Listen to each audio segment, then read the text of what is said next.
शादी जो है वो क्या पहले से लिखी होती है या हम डिसाइड करते हैं? सर ये तो डेस्टिनी रहेगी, आपको पार्टनर वही मिलेगा जो सेवंथ हाउस का लॉर्ड कहाँ है उसकी पोजीशन बताएगी। चाहे आप घर वालों के अगेंस्ट जाके कर रहे हो तो शायद वो भी डेस्टिनी में लिखा हुआ है। अब यही अगर मान लो सेवंथ हाउस का लॉर्ड नाइन्थ हाउस का आ रहा है तो शादी चलेगी आपकी।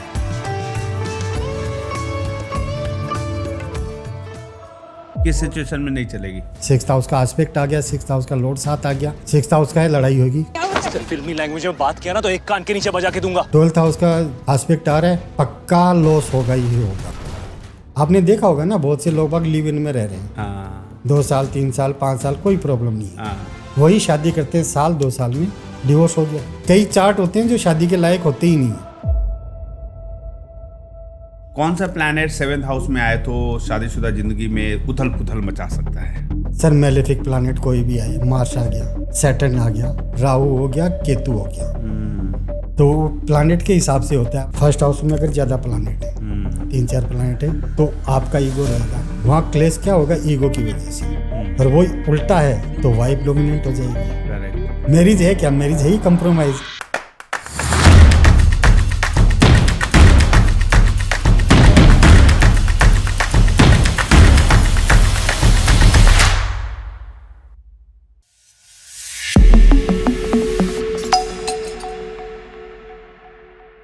दोस्तों स्वागत है आपका मेरे podcast the Rahul Ranjan show में। और आज स्टूडियो में फिर से मौजूद है डॉक्टर BS शेखावत जी, जो कि हमारे पॉडकास्ट में पहले भी आ चुके हैं। ये बहुत ही पॉपुलर एस्ट्रोलॉजर है, MBBS थे, लेकिन इनके भाग्य ने इनको प्रेरित किया कि एस्ट्रोलॉजी में जाएं और वर्षों से बहुत अच्छा काम कर रहे हैं एस्ट्रोलॉजी में।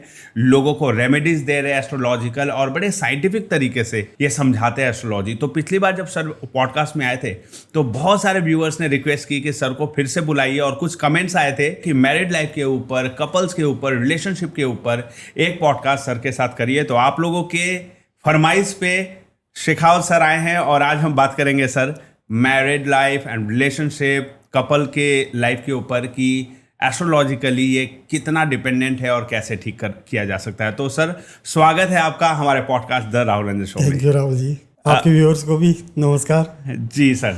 ओके, तो थैंक यू सर। जयपुर से स्पेशली आप आए हैं दिल्ली वाले स्टूडियो में हमारे, और आज फिर से पॉडकास्ट हम करने वाले हैं। पिछली बार लोगों ने बड़ा सराहा था जिसमें आपने एस्ट्रोलॉजी सिखाई थी, लोगों को हर एक हाउसेस का महत्व सिखाया था। तो पहले तो हम पहला सवाल यही पूछेंगे जो लोगों की चॉइस है कि सर मैरिड लाइफ के लिए कौन सा हाउस हमारी कुंडली में महत्वपूर्ण होता है, कौन से ग्रह हमारे लिए इसके लिए अच्छे होते हैं जिससे अच्छी लाइफ चले? सर 7th हाउस होता है जो चार्ट का, वो हमारे रिलेशनशिप का है, पार्टनरशिप का है। Okay. तो सबसे बड़ा पार्टनर कौन? हमारा लाइफ पार्टनर। करेक्ट। उसके बाद में जो हमारे बिजनेस पार्टनर्स हैं। अच्छा, कालपुरुष कुंडली में क्या है कि 7th हाउस में लिब्रा राशि आती है।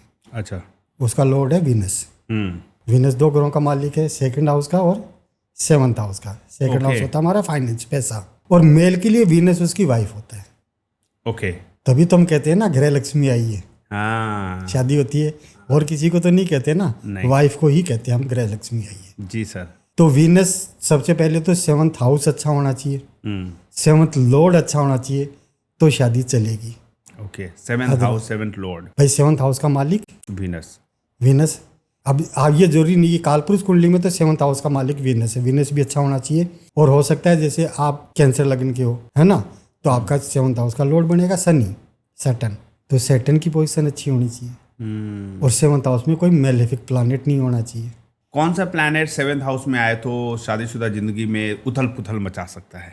सर मेलेफिक प्लैनेट कोई भी आए, मार्स आ गया, मार्स, सैटर्न आ गया, ये लड़कों की कुंडली की बात हो रही है अभी। ये सभी के लिए ही है। वीनस तो 7th हाउस का मालिक है, ये तो पुरुष के लिए है ना वीनस? नहीं, वीनस पुरुष के लिए है। वीनस पर हमारे रिलेशनशिप का मालिक है। अच्छा। रिलेशनशिप तो मेल और फीमेल में वीनस ही करवाए। तो फीमेल के भी कुंडली में 7th फीमेल हाउस के ही लिए महत्वपूर्ण है। फीमेल के लिए हस्बैंड होता है मार्स। मार्स से मंगल ग्रह। मार्स की पोजीशन अच्छी होनी चाहिए। कौन से ग्रह हो तो नुकसान कर सकता है? सर मेलेफिक प्लैनेट्स में हम कहते हैं जैसे मार्स हो गया, सैटर्न हो गया, राहु हो गया, केतु हो गया।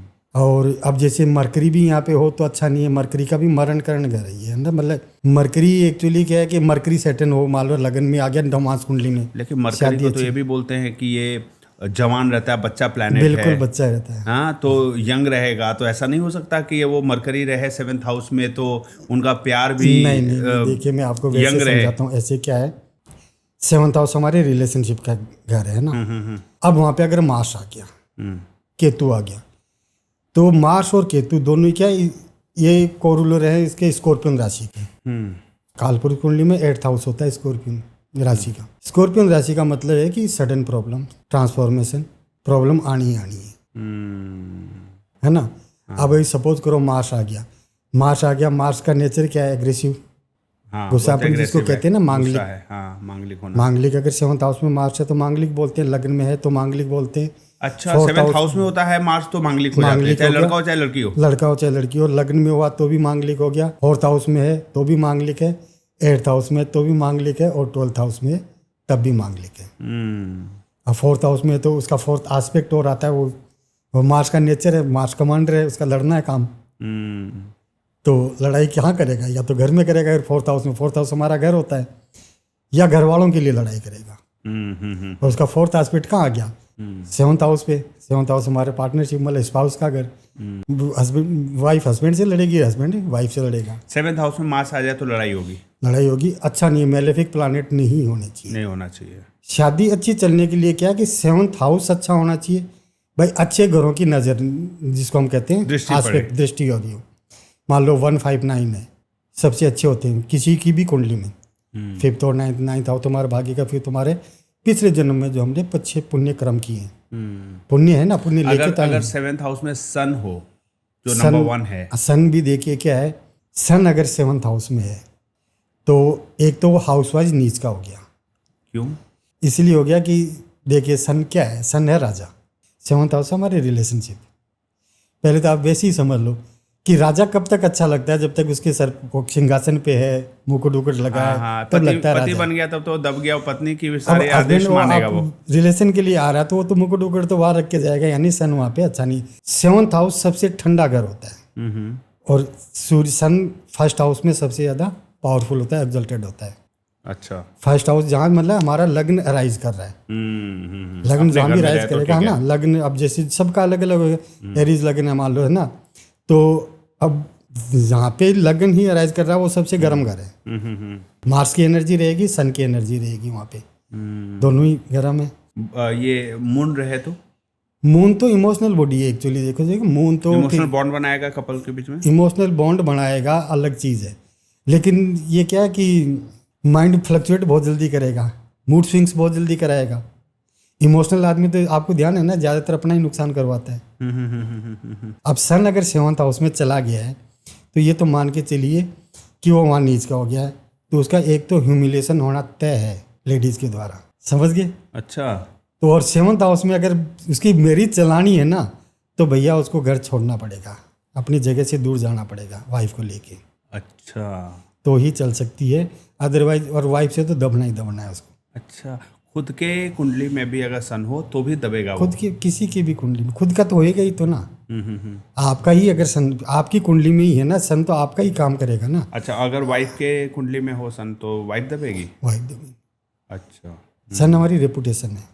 हाँ, रेपुटेशन है। तो अभी जो जैसे मान लीजिए आज के मैरिजेज ज़्यादा नहीं चल रहे हैं, डिस्प्यूट्स ज़्यादा हैं, अलग अलग प्रकार के अनोखे अनोखे केसेस न्यूज़ में सुनने को मिलते हैं, तो ऐसा क्यों हो रहा है? आपको क्या लगता है? एस्ट्रोलॉजिकल क्या सर देखिए ऐसे क्या है कि एस्ट्रोलॉजी एक लेवल पे काम करी। अगर D9 चार्ट जैसे क्या है, लग्न चार्ट हम देखते हैं, लग्न चार्ट में देखते हैं प्रॉमिस क्या है, सिचुएशन क्या मिली आपको।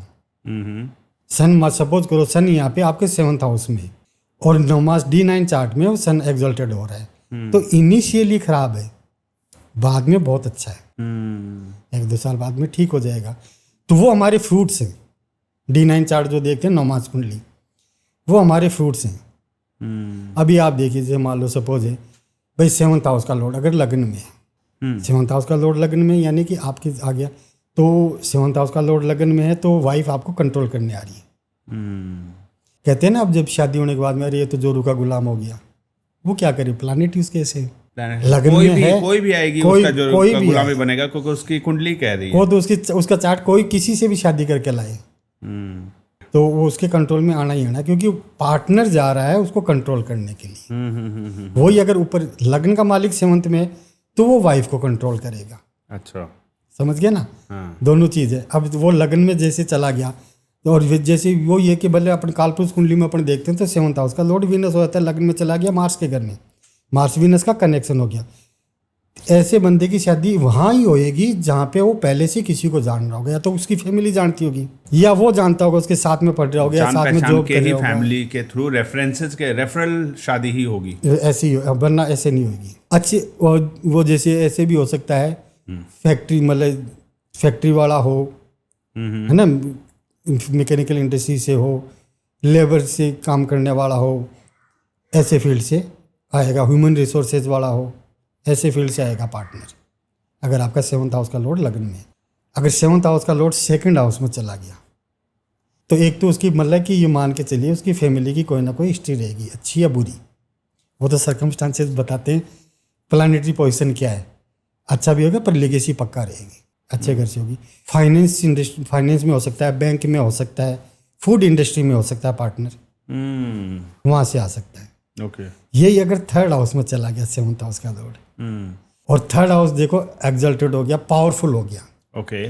तो ये फिर लेस्बियन और गे का कॉम्बिनेशन बना देता है।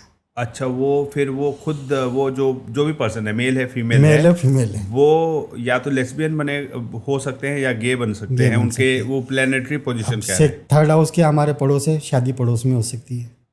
थर्ड हाउस हमारे क्या ऑनलाइन जैसे एडवर्टाइजमेंट है, शादी उसकी हो सकती है कि भाई पेपर में ऐड निकाला है, वहाँ से आ गया रिश्ता मैट्रिमोनियल से।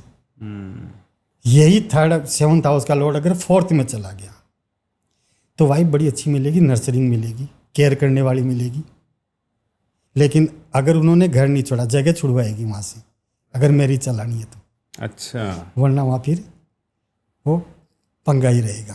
करेक्ट। ऐसी अगर सेवंथ हाउस का लॉर्ड फिफ्थ में चला गया, लव मैरिज का योग बनता है। पर फिफ्थ हाउस आपके पिछले जन्म के पुण्य कर्म किए हुए हैं, वो सारा यस वो ले जाएगा। अब यस उसके ऊपर डिपेंड करेगा, वाइफ के ऊपर।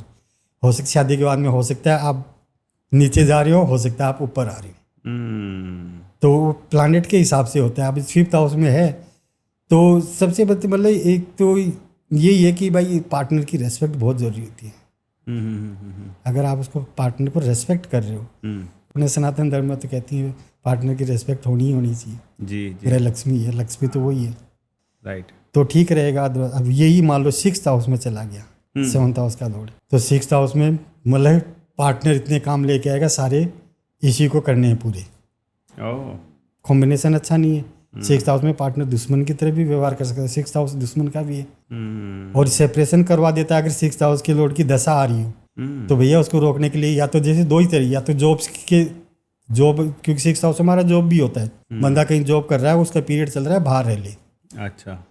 या फिर सिक्स्थ हाउस जैसे मान लो बीमार भी, सिक्स्थ हाउस हमारी बीमारी का भी, डिजीज का भी, बीमार है, दूर है, वो पीरियड निकल गया दरवाजे, वो पीरियड सेपरेशन करवा सकता है। ओके। अच्छा कॉम्बिनेशन नहीं है। ऐसी सेवंथ हाउस में हो पार्टनर बड़ा अच्छा मिलेगा। अच्छा। सेवंथ हाउस का लॉर्ड सेवंथ में ये पार्टनर बहुत अच्छा मिलेगा, पर ओवर रिएक्टिव होगा हर बात पे।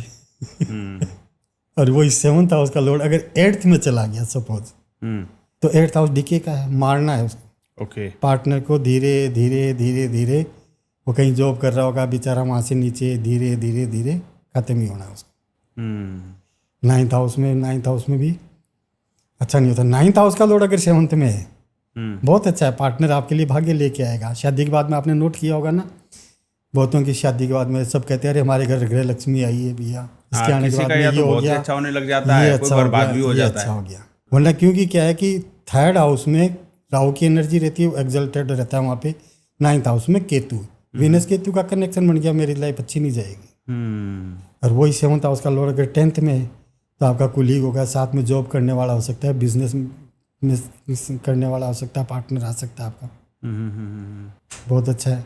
अच्छा मानेगा नहीं। और यही सेवंथ हाउस का लॉर्ड अगर 11th में चला गया, शादी हो सकती है फ्रेंड सर्कल में। अच्छा। इन लॉज की वजह से प्रॉब्लम आएगी। और देखिए क्या है, पार्टनर को अगर कोई डिजीज हुई तो इनक्योरेबल हो जाती है उसमें। ओके। यही 7th हाउस का लॉर्ड अगर 12th में चला गया, पार्टनर को आइसोलेट करवा देगा। अच्छा। आइसोलेट 3 ही जगह होता है बंदा, या तो जेल हाँ या फॉरेन, नहीं तो कुछ पंगा हो गया जेल में करवा दिया, हाँ। या फिर बीमारी हॉस्पिटल। हॉस्पिटल। हाँ। तो ये डिपेंड करता है सर पार्टनर। अच्छा, फिर शादी चलाने के लिए क्या है कि उसको आस्पेक्ट, अब आप मेरे दोस्त हो, मैं आपका दोस्त हूँ, आप मेरे पास आओगे खुश होगे, मैं आपके पास आऊँगा खुश होऊंगा। और आप मेरे दुश्मन हो तो मैं डरा डरा रहूँगा, यार क्या क्या मालूम क्या करेंगे राहुल जी भी। तो अगर मेलेफिक प्लानट या एनिमी प्लानट के आस्पेक्ट आ रहा है तो प्रॉब्लम है। 6th हाउस का लॉर्ड देख रहा है सपोज करो, तो प्रॉब्लम है, चैलेंज लेके ही आएगा। 8th हाउस है तो मैंने बता ही दिया, डीके कराना ही उसको। 12th हाउस का है तो भी बेकार ही है। तो ये आस्पेक्ट भी सही होने चाहिए, या उनका कॉम्बिनेशन भी सही होना चाहिए, तब है। रेमेडीज क्या हैं इसके लिए अगर प्रॉब्लम चल रहा हो? सर सबसे बड़ी रेमेडी तो आपको सही बात है कि शिवलिंग की पूजा करें, सबसे बेस्ट रेमेडी तो वही है। इसके अलावा तो और प्लानिटरी दोनों पोजीशन के लिए, मेल हो या फीमेल हो? मेल हो फीमेल हो। मेल अगर श्रीयंत्र की करता है और भी ज़्यादा अच्छा है, फीमेल तो करती हूँ। अच्छा, ये श्रीयंत्र क्या होता है? श्रीयंत्र अब ये तो रो किलो एक बार इसको। अच्छा, एक यंत्र की तरह हाँ। कुछ है वो प्रोडक्ट, आप मतलब किसी एस्ट्रोलॉजर से खरीद सकते हैं, ऐसे नहीं मिलता होगा ना? ऐसे नहीं, सिद्ध करते हैं उसके मिल ऊपर? जाएगा वो, जैसे मार्केट में मिल जाता है श्रीयंत्र हम्म। प्रसिद्ध। तो फिर आप श्रीयंत्र आप बना भी सकते हो, अच्छा। प्रोसेस होता है पूरा का पूरा। तो जैसे ट्राइंगल बन गया, ये यहाँ रखना है, वो सारा हो जाएगा। तो फिर वो मतलब शिवलिंग या श्रीयंत्र की शिवलिंग पूजा सबसे, शिव जी को पकड़ के रखे हैं, सबसे बेस्ट रेमेडी है।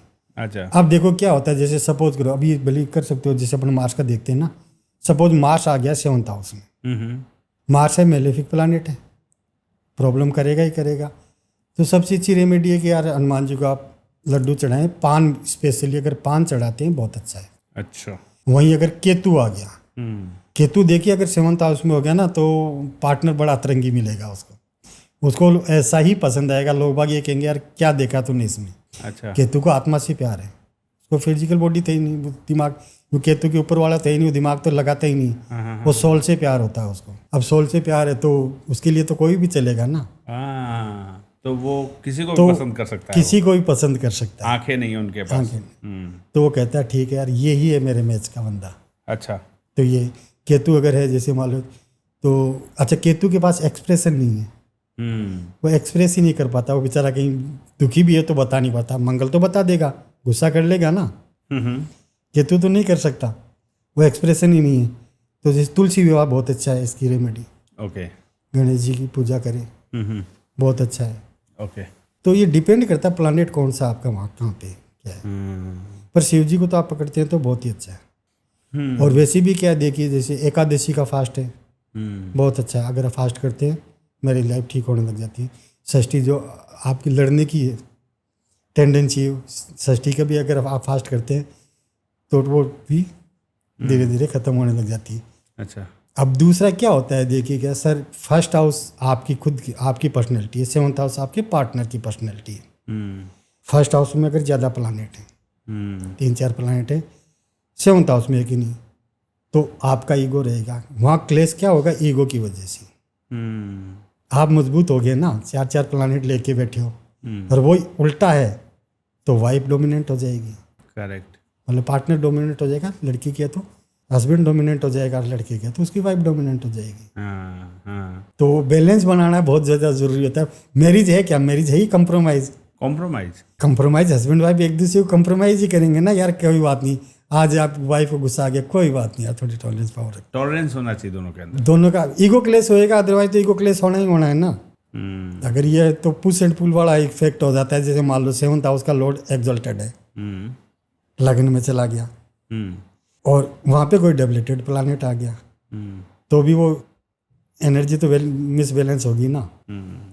ये शादी जो है वो क्या पहले से लिखी होती है या हम डिसाइड करते हैं? सर ये तो डेस्टिनी रहेगी, आपको पार्टनर वही मिलेगा जो 7th हाउस का लॉर्ड कहाँ है उसकी पोजीशन बताएगी। पार्टनर आपको वैसा ही मिलना है, चाहे आप घर वालों की मर्जी से शादी कर रहे हैं तो भी डेस्टिनी तब होगा, भी वैसा ही और होगा। अगर आप उनके अगेंस्ट जाके कर रहे हैं तो शायद वो भी डेस्टिनी में लिखा हुआ है। वो भी डेस्टिनी में लिखा। आप अगेंस्ट जाति कर रहे हैं ना, सब वो देखिए लव मैरिज का योग है ना, तो 7th हाउस का लॉर्ड अगर 5th हाउस में, लव मैरिज का योग बना रहा है ना आपका, यानी लव होगा ना पक्का। अच्छा। अब यही अगर मान लो 7th हाउस का लॉर्ड और 5th हाउस का लॉर्ड पे आस्पेक्ट आ रहा है, 5th हाउस के इसका मतलब 9th हाउस का आ रहा है, लगन का आ रहा है, तो शादी चलेगी आपकी, शादी चल जाएगी।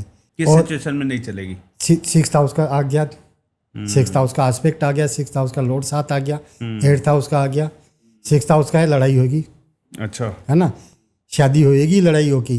8th हाउस का है तो भाग की शादी कर लेंगे, कुछ भाग की शादी करते हैं ना। हाँ हाँ हाँ। 12th हाउस का आस्पेक्ट आ रहा है, पक्का लॉस होगा ही होगा, शादी के बाद में कुछ ना कुछ लॉस होना ही है इकोनॉमिकली, जॉब छूट सकती है बंदे का, कुछ भी हो सकता है। अगर कुंडली मैच ना हो तो भी शादी सक्सेसफुली चल सकती है क्या, अगर लड़का लड़की की कुंडली ना मैच हो? नहीं, कुंडली मैच तो कुंडली तो हम मैच करवा रहे हैं, मान लो मतलब लव मैरिज जो कर रहा है वो कहाँ कुंडली मैच करवाता है, कहाँ करवाता है?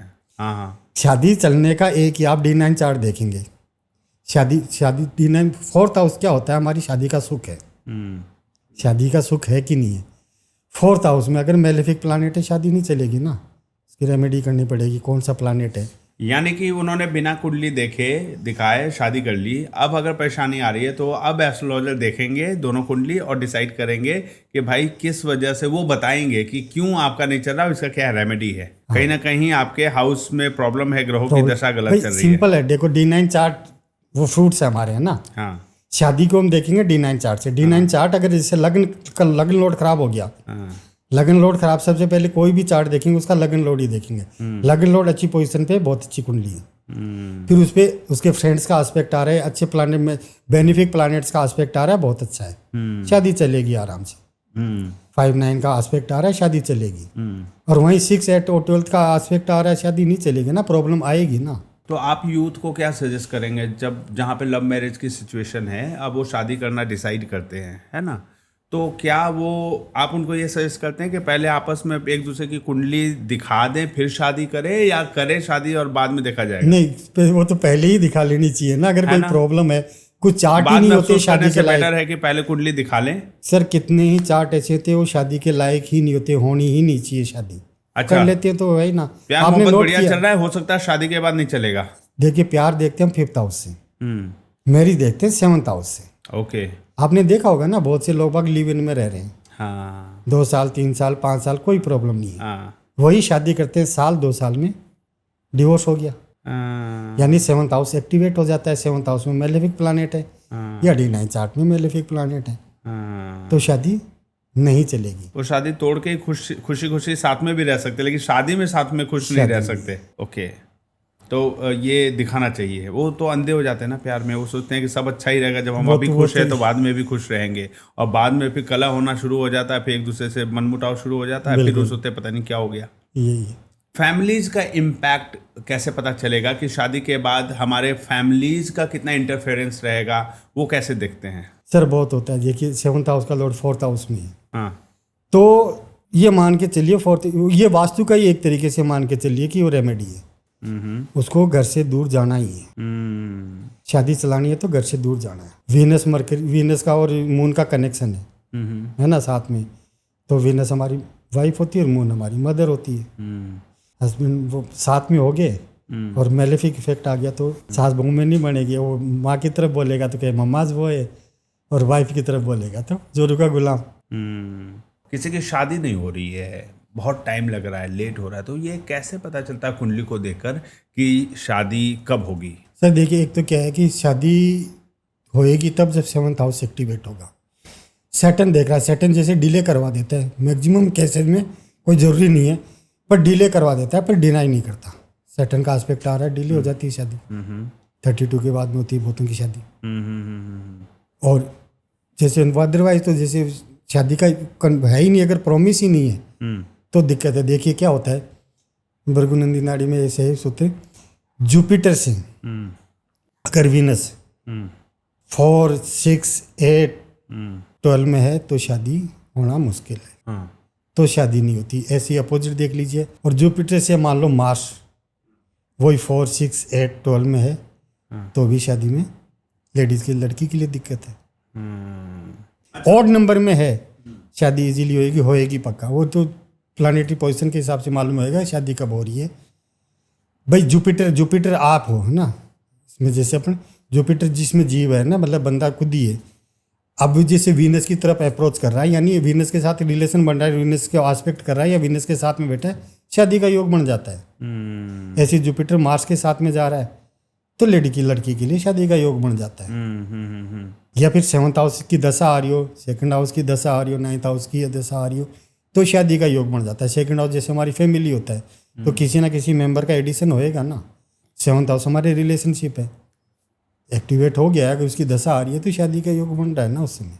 कोई ऐसी पॉसिबिलिटी हो सकती है कि किसी की शादी की एज मान लीजिए कुंडली के हिसाब से ऐसा लग रहा है कि 20 से 25 के बीच में या 20 से 30 के बीच में होनी चाहिए, तो किसी भी हालत में होके रहेगी या कोई चांसेज है कि वो ना हो और 31-32 हो जाए? नहीं, हो जाएगी शादी। देखिए मैं आपको एक और बात बताता हूँ। जुपिटर अगर तुला राशि में है तो शादी होना हो 16 ईयर में उसका रिलेशन हो जाएगा। अच्छा, वही अगर जैसे वीनस है रोहिणी नक्षत्र में, रिलेशनशिप हो जाएगा उसका, स्कूल टाइम में हो जाता है। मरकरी है, मरकरी 7th हाउस में, रिलेशनशिप करवा देगा। मतलब शादी होना अलग बात है, शादी होना अलग बात है, रिलेशनशिप मैटर। रिलेशनशिप करवा देता है। अगर किसी के लाइक कुंडली में शादी का योग बन रहा है लेकिन वो अपनी मर्जी से जबरदस्ती शादी नहीं कर रहा, तो नहीं, यानी कि वो वो तो रिलेशनशिप में शादी नहीं कर रहा, सिर्फ ऐसा पॉसिबल है कि वो शादी हो जाएगी, हो ही के रहेगी। होगी।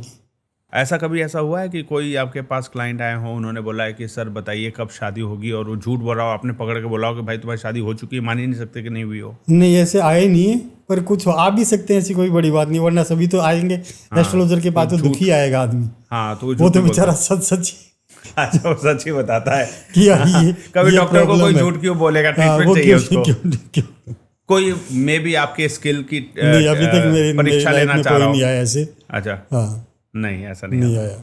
मतलब आपने जो बताया, तो इसका मतलब कई लोगों की कुंडली में भी ऐसा होता है कि शादी लिखी ही नहीं है, वो होगी नहीं। बिल्कुल, देख लो ना, आप अटल बिहारी वाजपेयी ले लो, रतन टाटा ले लो, 50 से भी शादी कर सकता था ना बंदा। नहीं है ना, प्रॉमिस ही नहीं है, प्यार भी हुआ ना। ट्रम्प को देखिए ना, 3 करके बैठा है, तो वो बात है। हाँ। अगर आपके चार्ट में प्रॉमिस ही नहीं है तो मैनिफेस्ट नहीं होगा। अच्छा, ट्रम्प से याद आया, किस सिचुएशन में दिखता है कुंडली को देख के कि ये एक से ज्यादा शादियां करेगा? सर बहुत कई हैं। अच्छा, क्या सिचुएशन बनती है? देखिए, क्या शादी पहले तो क्या है कि अगर आपका 7th लॉर्ड खराब है, सपोज करो डिवोर्स हो गया, शादी के योग ज्यादा दिख रहे हैं, तो 2nd करेगा। 2nd भी खराब हो, तो आपने देखा होगा ना, दूसरी भी खराब है, तीसरी भी खराब है, लेकिन वो कोशिश नहीं छोड़ रहा, वो ढूंढ ही रहा पार्टनर। अब वो देखे, वो किसी अच्छा एस्ट्रोलॉजर उसको लग रहा है यार शादी नहीं चलनी, तो वो कहते भैया आराम से बैठ जा, शादी की मतलब ही नहीं है। कई चार्ट होते हैं जो शादी के लायक होते ही नहीं है। जितनी भी करेगा वो शादी जो हो जाती है वो डाइवोर्स ही करेगा, वो डिवोर्स ही हो जाएगा। हाँ, मतलब वो अपने ग्रहों की दशा के साथ चैलेंज रोल ले रहा है, वो चैलेंज दे रहा है उनको कि भाई मैं करके दिखाता हूँ, और वो ग्रह बोल रहे हैं कि मैं तेरा तुड़वा के दिखाता हूँ, चलेगा ही नहीं चलेगा। अच्छा, कुंडली देखते हैं तो सबसे इम्पोर्टेंट क्या होता है? गुण मिलान ज्यादा इम्पोर्टेंट है या ग्रहों की दशा ज्यादा इम्पोर्टेंट? सर गुण मिलान पहले बहुत अच्छा था। पहले क्या होता था कि हम शादी करते थे, मान लो तो 20-25 को दूर करते थे शादी, रिश्ते हमारे दूर से आते थे। अब तो जैसे मान लो आप दिल्ली में रह रहे हो और दिल्ली में ही लड़का है, दिल्ली में ही लड़की है, सही है, तो गुण वाला नहीं। मैं तो जैसे किसी का मैं देखता हूँ, सबसे पहले 5th हाउस कैसा भैया, बच्चे भी होने हैं कि नहीं, हेल्थ कैसी रहनी है, दोनों की कंपेटेबिलिटी कैसी है, और सबसे बड़ी बात है इनके शादी का सुख है कि नहीं है। शादी का सुख हम D9 चार्ट से 4th हाउस को देख के देखते हैं, शादी का सुख है, ठीक है, अब छोटा मोटा तो सबकी चलता है, ऐसा कोई है ही नहीं, राइट, पर वो शादी तो चलनी चाहिए ना, बच्चे भी होने चाहिए। अच्छा, बच्चे भी नहीं हो रहे हैं तो भी कोई मतलब नहीं है ना शादी का। और कैसे पता चलता है कुंडली देख के कि उसके भाग्य में बच्चों का सुख लिखा है नहीं लिखा? 5th हाउस ठीक है, 5th लॉर्ड ठीक है, बच्चे होंगे ना। अगर लड़की के कुंडली में लड़की की कुंडली में है कि बच्चे का योग नहीं है और लड़के के कुंडली में बच्चे का योग है, उन्होंने बिना कुंडली मिलाए शादी कर ली, अब क्या होगा? बच्चा होगा नहीं होगा? कॉम्प्लिकेटेड है ज़्यादा सवाल? सवाल कॉम्प्लिकेटेड नहीं है एक्चुअली। क्या है, देखो जब बच्चा नहीं हो रहा होता है ना, हाँ, तो वो जाएंगे या तो एस्ट्रोलॉजर के पास जाएंगे, डॉक्टर के पास जाएंगे जी, तो फिर वो रेमेडी लेगा। प्रॉब्लम मालूम हो ही जाती है बच्चे के। अगर योग है तो या जैसे वो तो एस्ट्रोलॉजिकल उन्होंने रेमेडी करी तो ठीक हो जाएगा, और अदरवाइज जिसके योग में बच्चे का सुख नहीं लिखा है वो फिर सरोगेसी से बच्चा होगा उसको। ऐसी सिचुएशन बनेगी कि भाई लड़के के मतलब भाग्य में अगर है बच्चा, हाँ, और अगर लड़के के भाग्य में बच्चा नहीं है और लड़की के भाग्य में बच्चा है तब क्या होगा? भैया आदमी के बच्चे तो और भी खेल रहे होते हैं, क्या मालूम है क्या क्या पता है कहाँ कहाँ कर रहे हैं, वहां तो दिख अभी रहा है कि आपको नहीं मैं है। वैसे ही बताऊं, देखो 6th हाउस का लॉर्ड अगर 5th हाउस में है, हाँ एक बच्चा लीगल होगा और एक इलीगल होगा। अच्छा। अब इलीगल तो उसका कहीं और कहीं खेल रहा होगा ना। हाँ, वो तो ये है चीजें मतलब अभी भाग्य अपन के ऐसे डिस्कस कर ग्रहों के अगेंस्ट कोई नहीं जा सकता है, सामने कुछ और कहानी है, बिहाइंड द सीन कुछ और चल रहा होगा। बिहाइंड द सीन कुछ और ही है। गॉट इट, कहीं और खेल रहा होगा। ये बड़ा बढ़िया सवाल आंसर। देखो अब मैंने अभी मेरा एक क्लाइंट आया था, हाँ। तो सैटर्न मरकरी हम्म लगन में कोई एस्पेक्ट भी नहीं आ रहा। यूएस का क्लाइंट है, किसी ने दूसरे के किसी के थ्रू आया था। मैं कह रहा इसके बच्चे नहीं, बोले आपकी पहली प्रेडिक्शन निकले तो इसके 2 बच्चे हैं। तो मैंने कहा पड़ोस से पूछ किससे शक्ल मिल रही है। फिर उसके 2 दिन बाद बोले सर वास्तव में उसके बच्चे नहीं, मैंने तो वैसे ही सोचा है उसके बच्चे हैं, उसके बच्चे नहीं हैं। मैंने कहा बच्चे नहीं हो सकते, मरकरी बच्चा है ना, राजकुमार कहते हैं, बच्चा पैदा नहीं कर सकता जब तक एडल्ट नहीं होएगा। सैटर्न बूढ़ा है, वो भी नहीं कर सकता। वो भी नहीं कर सकता, इंपॉर्टेंट बना देते हैं। ओके, सेक्स रिलेशन अलग चीज है, चाइल्ड बर्थ अलग चीज है। राइट। रिलेशन तो हो सकते हैं उसके, बर्थ नहीं होगा। वीनस के साथ, सन के साथ में वीनस आ गया, सन की हीट होती है, आपके स्पर्म से जला देगा ना वो। तो ऐसे तो ये कई चीजें है, तो ये कई चीजें अब जैसे अभी पर्सनली कोई आता है तो मैं उसको बोल देता हूँ। अभी ऐसे कई चीजें तो अपन अभी चलो मैंने तो वो गे और लेस्बियन वाला बता दिया आपको, हाँ हाँ हाँ हाँ 3rd हाउस में हाँ। हो जाते हैं, मालूम हो जाता है ना कि ये इसके नेचर ऐसी है। अच्छा, झूठ तो बोल ही नहीं सकता ना आदमी, आधे चार्ट आदमी झूठ बोल लेगा, चार्ट थोड़ी झूठ चार बोलेगा। जो नहीं बोलेगा। नहीं तो कई लोगों के तो एक्टिविटी से भी पता चल जाता है, बातचीत से ही ना। हाँ, स्त्री गुण दिखने लग जाते हैं पुरुष के अंदर भी, तो पता चल जाता है। अगर कपल के बीच में कंपैटिबिलिटी बहुत लो है तो उसको कौन सा रेमेडी करके आपस में प्रेम जनरेट किया जा सकता है पति पत्नी के बीच में? सर सबसे अच्छा है ना एकादशी का फास्ट करिए। दोनों वाइफ को तो करना ही करना चाहिए, दोनों कर रहे हैं तो और भी अच्छा है। शिव जी को पकड़ ले, दोनों शिव जी की भी पूजा करिए। एकादशी मतलब एकादशी विष्णु भगवान के लिए होता है। एकादशी षष्ठी हमारे को लड़ाई करवाती है, चीजें खत्म हो जाती हैं धीरे धीरे। रिलेशन क्यों खराब होंगे? 2-3 चीजें तो होती है ना। सबसे पहले ईगो क्लेश है, मेन तो वही होता है। हाँ हाँ हाँ हाँ। कुछ चीजें ऐसी भी होती है कि जैसे मान लो सपोज करो सैटर्न आ गया अभी 8th हाउस में, सैटर्न अगर मान लो 7th हाउस का लॉर्ड होगी 8th में चला गया, सेक्सुअल डिजायर नहीं होती ना उसकी।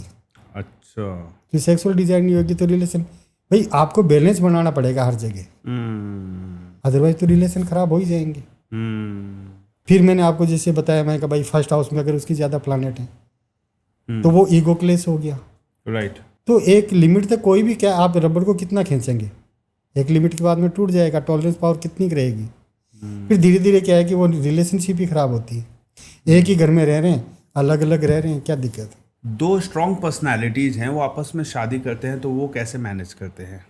नहीं, स्ट्रॉन्ग पर्सनैलिटीज का मतलब कैसे आपका? मान लीजिए कि 2 बड़े स्टैब्लिश्ड पॉलिटिशियन हैं, 2 बड़े स्टैब्लिश्ड तो उससे क्या फर्क पड़ना है? उनके वो नेटल चार्ट में प्लैनेट कैसे बैठे हैं। हाँ, बहुत अच्छे, अभी आप देखो ना, बहुत अच्छा स्पोर्ट्समैन है, उसकी वाइफ भी स्पोर्ट्समैन है, बहुत अच्छे चल रहा है ना। चल रहा है ना, तो वो उससे कोई मतलब नहीं है पर्सनालिटी कैसी है, अचीवमेंट कैसे है, आपस में कंपैटिबिलिटी अगर कंपेटेबिलिटी है तो शादी है तो चलेगी ना, चलेगा। बिल्कुल। 1 सेकंड मैं रैपिड फायर करता हूँ सर, एस्ट्रोलॉजी के हिसाब से आंसर दीजिएगा। लव मैरिज या अरेंज मैरिज? सर डिपेंड करता है उस पर कि आपके चार्ट क्या लेके, आपकी लव मैरिज है या अरेंज मैरिज ही है। ओके, अगर लव मैरिज का योग है तो लव मैरिज करेगा ना, अरेंज मैरिज है तो अरेंज मैरिज ही होगी। कुंडली ज्यादा इंपॉर्टेंट है या कुंडली 2 पर्सन के आपस की कंपैटिबिलिटी इंपॉर्टेंट है शादी के लिए? कुंडली इंपॉर्टेंट है। अच्छा, कंपैटिबिलिटी बाद में बदल सकता है। अगर 5th और 7th हाउस का कनेक्शन है तो लव तो होगा ही होगा, उसको लव मैरिज ही करेगा। अब आगे अलग वो बात है, आगे उसके पोजीशन कैसी आ रही। बहुतों के प्यार हो जाते हैं लेकिन शादी नहीं होती, और बहुतों की क्या होता है आपने देखा होगा ना कि शादी शुरू में नहीं चल रही है, साल 1.5 साल 2 साल डिवोर्स तक बात आ रही, फिर बड़ी अच्छी चल रही है। तो सिंपल सा है कि भाई शादी D1 चार्ट में उसके प्लानेट ठीक नहीं है, लेकिन D9 चार्ट में जाके ठीक हो गए तो इनिशियली हो सकता है कि उनकी मैरिज लाइफ खराब चल रही हो, कॉम्प्लिकेटेड हो, लेकिन D9 चार्ट में तो बाद में 2-3 साल के बाद में फिर वो बहुत अच्छे पार्टनर बनते हैं। और इसका उल्टा हो जाएगा, D1 में बड़ा अच्छा दिखाई दे रहा है, शुरू में अच्छा चल रहा है, बाद में खराब हो जाएगा, फिर वो दिक्कत है। एस्ट्रोलॉजी के हिसाब से लेट मैरिज करना सही है या अर्ली? नहीं, वो तो लेट मैरिज क्या है, लेट अगर है तो लेट ही होनी है। वो कुंडली बता देगा कि कुंडली लेट होना कि बताएगी, अर्ली हाँ। होगा। सही गलत कुछ नहीं कहा जा सही सकता गलत है। कुछ नहीं है। सबकी कुंडली पे निर्भर करता है ये। एस्ट्रोलॉजी के हिसाब से चलना चाहिए शादी में या प्रैक्टिकल थिंकिंग के अनुसार चलना चाहिए? सर डिपेंड करता है, देखिए क्या एस्ट्रोलॉजी के हिसाब से तो चलना ही चलना चाहिए। फिर आपकी फ्री विल भी तो है, आपको लगता है मुझे शादी चलानी ही है, आप मेहनत करेंगे ना। मतलब आपका चार्ट क्या होता है इसमें भी, ये आपका चार्ट खराब है बिल्कुल, पर आप कोशिश कर रहे हो कि हमारे को चलाना है। तो फिर पर्सन कुंडली बनती है, मान लो 2-3 साल बाद में देखते हैं तो पर्सन कुंडली में उसका चार्ट अच्छा हो रहा होता है। नेटल चार्ट तो उसका खराब है जी। पर लेकिन वो तो कोशिश कर रहे हैं ना, तो फिर पर्सन कुंडली में उसका चार्ट ठीक होने लग जाता है। आज के यूथ को जो शादी करने का प्लान कर रहे हैं उसको एस्ट्रोलॉजी के पॉइंट ऑफ व्यू से क्या एडवाइस देना चाहेंगे, एसोसिएशन करना चाहेंगे? सर देखिए, सबसे बड़ी बात है कि रेस्पेक्ट बहुत ज़रूरी है। शादी के चलेगी 3 ही वजह से। आप अपने पार्टनर की केयर करें, उसको रेस्पेक्ट दें और उसको स्पेस दें। तीनों Space- चीज़ों में जहाँ space भी भी देना है। स्पेस देना बहुत ज़रूरी है। रेस्पेक्ट करना भी बहुत ज़रूरी है और केयर तो है ही ऑब्वियसली, क्योंकि अभी चलो जवानी में बात अलग है, लोग बाग लड़ते रहते हैं, बुढ़ापे में तो हस्बैंड वाइफ ही साथ रहेंगे, वो ही करेंगे एक दूसरे की। करेक्ट। दूसरा तो आएगा नहीं। वो आदमी सोच रहा है बीवी बच्चे, पर बच्चों को भी आजकल लाइफ स्टाइल ऐसा हो गया ना, टाइम ही नहीं मिलता किसी को। हाँ आप यहाँ हो, बच्चे आपके मुंबई में हाँ या अब्रॉड हैं, राइट। वो कब तक आएंगे आपके पास? हाँ, उनकी अपनी पर्सनल लाइफ है, अपनी प्रायोरिटीज, अपने सपने हैं, उसको फॉलो करेंगे ना वो। और कई बार फैमिली की नीड भी होती है। कई चीज़ें हो गया पहले, क्या कि कई पहले भी अब में अंतर हो गया ना, इसीलिए कहते हैं ना कुंडली देखते हैं हम देश काल पात्र, कौन से देश की बात है, कौन सा टाइम है और बंदा कैसा है। पहले अब जैसे मान लो राहु 4th हाउस में था, घर से बाहर जाना होता तो बड़ा बुरा लगता था लोगों को, यार घर से बाहर जा रहा है बच्चा। अब हर कोई कहता है अब्रॉड सेटल होना है। करेक्ट। अब ये वो अच्छा हो गया है, पहले खराब था वही चीज़। हाँ, बिल्कुल सही बात है। तो ये बात है। तो बहुत अच्छा लगा सर आपसे बात करके, बड़ी अच्छी बातें आपने बताई है। आजकल युवा है या पेरेंट्स है, सबके बड़े सवाल रहते हैं कि एस्ट्रोलॉजी पॉइंट ऑफ व्यू से क्या दिक्कत आ रही शादी में, कुंडली दिखाओ, एस्ट्रोलॉजर से मिलो।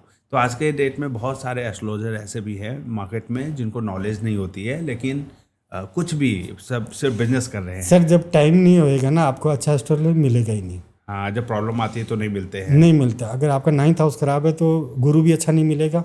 अच्छा, ये भी कुंडली में लिखा हुआ है एस्ट्रोलॉजर भी अच्छा नहीं कि मिलेगा। सॉल्यूशन ढूंढने जाओगे तो भी नहीं मिलेगा। और टाइम तो सही है, फंसे आप रहोगे। पहले एस्ट्रोलॉजर के पास गए, उसने सही गाइडलाइन दे दी। अच्छे एस्ट्रोलॉजर बहुत हैं, खराब भी बहुत हैं। हाँ, प्रिकॉशन इज पर बेटर ये देन है कि आपका टाइम कैसा, आप किसके पास जा रहे हो उस समय। हाँ, जब टाइम अच्छा हो तभी अगर कंसल्ट कर ले तो ज्यादा अच्छा है। तब सही। विपत्ति में कर शायद- लेना चाहिए सर। जैसे क्या होता है, हम जैसे मतलब 40+ हो जाते हैं, हमें डॉक्टर के पास चला जाना चाहिए ना, एक बार चेकअप करवा लेना कराना चाहिए। चाहिए। वही एक बार साल में आप अपना चार्ट दिखा लो, क्या है वो आपको लगता है गाइडलाइन कि आपको दे देगा। समय रहते लोगों को बीच बीच में अपने एडवाइस लेने के लिए एस्ट्रोलॉजर से चार्ट बिल्कुल दिखा चला के जाना चाहिए। राइट एडवाइस लेना चाहिए। और सिंपल रेमेडीज होती हैं, हम्म, बड़े आराम से कर सकता है बंदा। अच्छा लगा sir, thank you so much podcast में आने के लिए। आगे फिर मिलेंगे, फिर कोई कमेंट आएगा दर्शकों की तरफ से बिल्कुल तो उसके ऊपर फिर से एक पॉडकास्ट करेंगे। डिपेंड्स कि कैसा क्वेश्चन आता है। बिल्कुल। और गाइज, तो आपने सुना डॉक्टर BS शेखावत जी को, जो कि एस्ट्रोलॉजी में कह लीजिए मेरी नज़र में तो धुरंधर है। हजारों लोगों को उनकी लाइफ को बेटर करने में मदद कर चुके हैं। तो अगर आपके लाइफ में किसी भी प्रकार की प्रॉब्लम है, not just relationship, not just शादी विवाह, करियर एडवाइस है, या आपके लाइफ में कोई किसी का हेल्थ इशू चल रहा है, लाइफ में शांति नहीं है, एंग्जाइटी है, तो बहुत बढ़िया तरीके से ये आपकी कुंडली को देखकर आपको राइट एडवाइस भी देते हैं। अगर आप सर से कॉन्टैक्ट करना चाहते हैं तो डिस्क्रिप्शन बॉक्स में इनकी डिटेल दी हुई है, आप कॉन्टैक्ट कर सकते हैं। आप इस वीडियो को लाइक करें, अपने दोस्तों के साथ, फैमिली मेम्बर्स के साथ शेयर करें। कोई भी सुझाव हो तो कमेंट करें। मैं हूं राहुल रंजन सिंह और आप देख रहे थे द राहुल रंजन शो। आप मेरे चैनल को सब्सक्राइब जरूर करिए ताकि अगले अपडेट्स आपको मिलते रहें। और आपके सब्सक्रिप्शन से, आप जब फॉलो करते हैं तो एक सब्सक्राइब से हमें बहुत कॉन्फिडेंस मिलता है और नए गेस्ट को बुलाने में काफ़ी मदद मिलती है। मिलते हैं हमारे अगले एपिसोड में। Till then, keep learning, keep growing, keep shining. जय हिंद, जय भारत।